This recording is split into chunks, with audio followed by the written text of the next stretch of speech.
Wow, there's a very bad disease called comparison.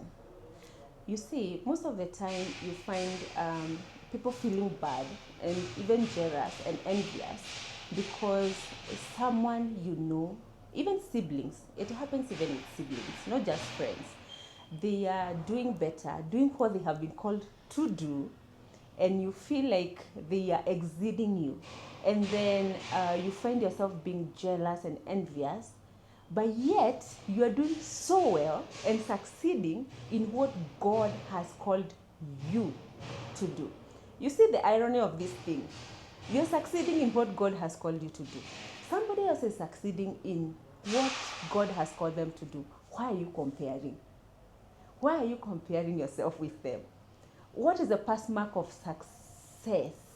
Isn't it doing what the Lord has called you to do and doing it so well that your mind is so focused and so sold out to what God has called you that you don't even pay attention to what other people are doing? And if you're paying attention, it's either you want to compliment them by working together, clapping for them, cheering them on, and encouraging them. And you see, the problem begins with you or me not knowing what the manufacturer has called you to do. The Bible is very clear. We have all been created for a purpose. Do you know your purpose? And then the trend of passion and so many things out there. But the big question is, who told you your purpose? Is it your teacher? Is it your friend? Because at the end of the day, purpose is given by God. When He created us with an intent. He put in us the gifts, the resources, everything you need to do that work. So you need to go back to Him. We normally say that the person who knows the intent of a product is the manufacturer. So anything else anybody is telling you, if they're not the manufacturer, jua ni uongo.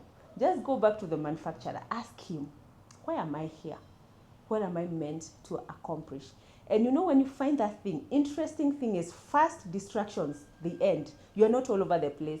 Why are you a jack of many trades? Why are you all over the place? Doing so many things, but missing out on the very thing that God called you to do. It would be such a painful thing to get to heaven and God tells you, you did everything else apart from the very thing I created you for. I would not want that to happen to me. So today, go back to the manufacturer and ask him, why am I here on earth? For whom am I called? Because you're also called for a certain niche of people. And if you need support, my one and only person, Gabriel Nyamo, the purpose coach, he helps people to rediscover. Actually, he just guides you, because at the end of the day, it's the Lord who tells you why you are here. So do you know your purpose? Who told you your purpose?